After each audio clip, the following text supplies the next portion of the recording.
1 de marzo de 1994, fallece en México el poeta cubano Eliseo Diego, poeta, escritor y ensayista, considerado uno de los más grandes poetas de Latinoamérica, uno de los fundadores de la revista Orígenes junto a Cintio Bitier y Fina García Manrús. Realizó traducciones y versiones de las más importantes figuras de la literatura infantil en el mundo y fue redactor de la revista Unión de la UNEA.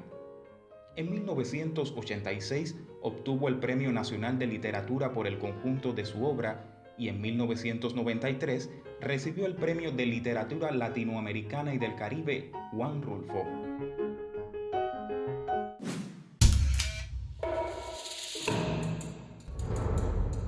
...2 de marzo de 1939... fallece el compositor, profesor, violinista y director de orquesta Amadeo Roldán, compositor, director de orquesta y pianista cubano. Fue iniciador del moderno arte sinfónico en Cuba, el primer músico cubano que incorporó los instrumentos afrocubanos no como simple acompañamiento, sino como elemento protagónico y constructivo de la obra musical.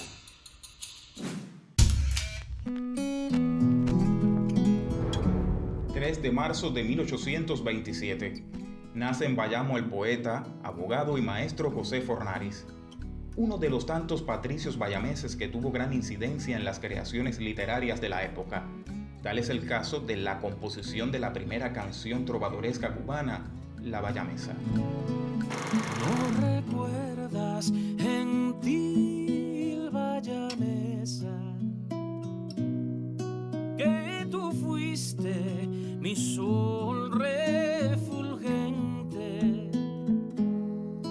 y risueño en tu lánguida frente? Blando beso imprimí con ardor.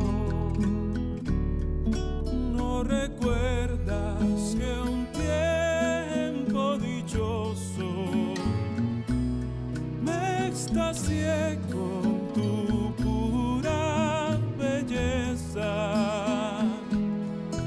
y en tu seno doblé la cabeza,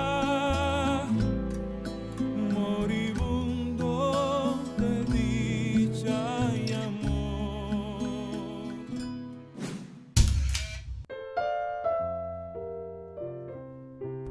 – 3 de marzo de 1861.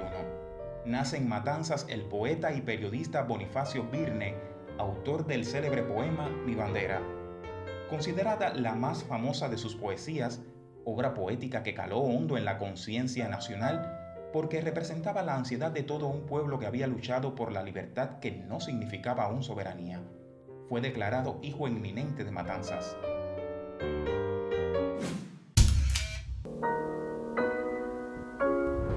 4 de marzo de 1870.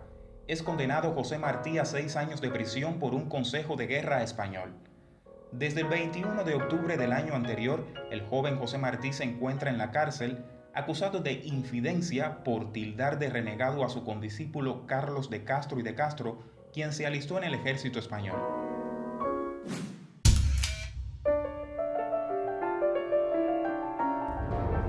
4 de marzo de 1886.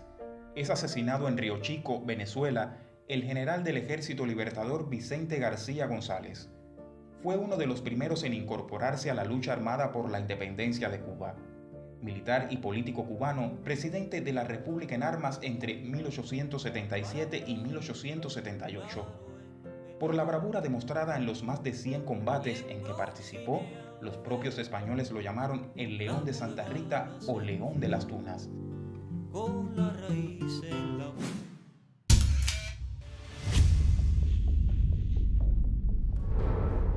4 de marzo de 1960.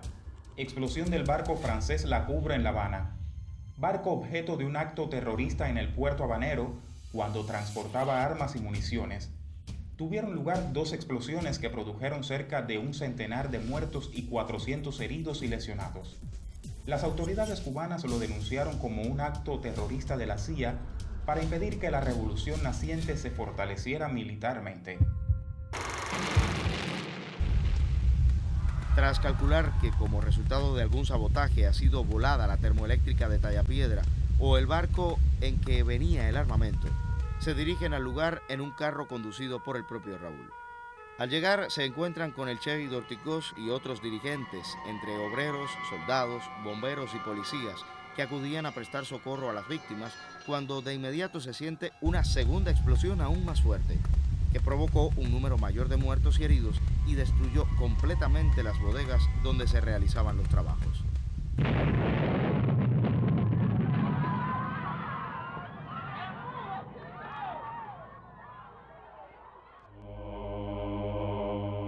Las investigaciones realizadas por Cuba confirman que la explosión fue resultado de un acto de terrorismo de Estado, un sabotaje concebido y preparado fuera de Cuba.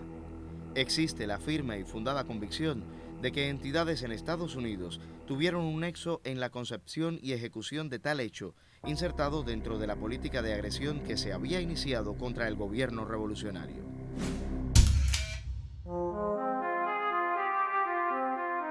El 5 de marzo de 1933, muere Juan Gualberto Gómez, uno de los patriotas más consecuentes con los principios independentistas que ha tenido la historia de Cuba. Elegido por José Martí para organizar los preparativos dentro de la isla para la Guerra de Independencia. La grandeza de su vida y obra estriba en la capacidad que tuvo para desempeñarse con acierto y de manera sobresaliente en distintos ámbitos de la esfera pública y política dentro y fuera de Cuba. Periodista y luchador por la integración racial. La Unión de Periodistas de Cuba otorga anualmente el premio Juan Gualberto Gómez para distinguir el trabajo excepcional de un año de prensa escrita, radial, televisiva, gráfica y digital.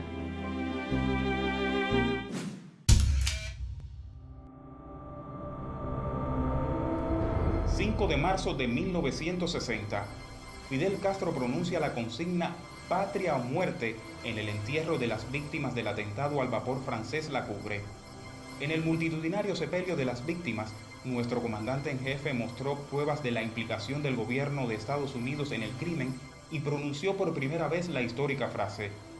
En este acto fue tomada por el fotógrafo Alberto Korda la célebre foto al comandante Ernesto Che Guevara que ha recorrido el mundo. Un multitudinario sepelio reunió a los habaneros en la intersección de la avenida 23 y calle 12, en las inmediaciones del cementerio Colón de La Habana, para despedir a las víctimas. Y sería justo allí, frente a esa multitud, que el líder histórico de la Revolución Cubana, Fidel Castro, legaría la consigna de patria o muerte. Libertad quiere decir algo más todavía. Libertad quiere decir patria, y la disyuntiva nuestra sería patria o muerte. Ese día no solo trascenderían aquellas palabras de Fidel Castro. Una instantánea captada por el lente del cubano Alberto Korda durante el homenaje a las víctimas de la Coubre se convertiría en una de las imágenes más vistas de la fotografía mundial. El rostro del guerrillero Ernesto Che Guevara quedaría así inmortalizado, considerado por muchos como símbolo de resistencia. La foto de Korda, tomada hace 6 décadas al revolucionario argentino y reproducida en disímiles formatos, ha sido desde entonces no solo una de las más icónicas del siglo XX, sino de la historia.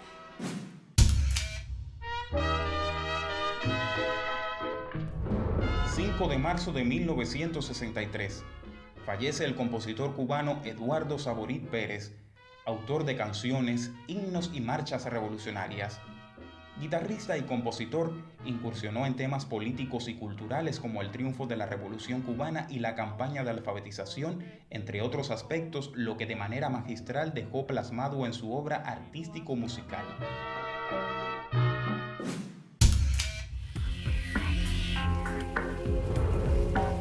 El 6 de marzo de 1958. Creación del Tercer Frente Oriental Mario Muñoz bajo las órdenes de Juan Almeida. Frente Guerrillero del Ejército Rebelde, organización armada revolucionaria creada para llevar a cabo la Guerra de Liberación Nacional contra la dictadura de Fulgencio Batista. Con sus bases de operaciones militares en la zona montañosa cercana a Santiago de Cuba, en la antigua provincia de Oriente.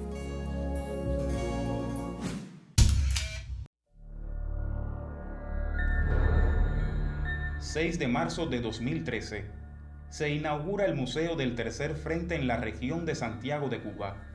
Museo Central Dr. Mario Muñoz Monroy, institución cultural que ofrece al visitante una amplia muestra de objetos, armas y fotos relacionadas con la vida y el legado de Juan Almeida Bosque, asaltante al Moncada, expedicionario del Granma, fundador del Ejército Rebelde y extraordinario dirigente político.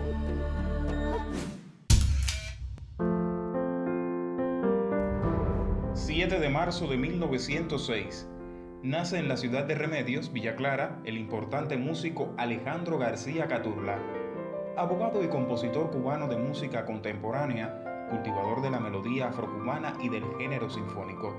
Fue miembro de la Asociación Latinoamericana de Compositores y jefe de redacción de la revista Musicalia.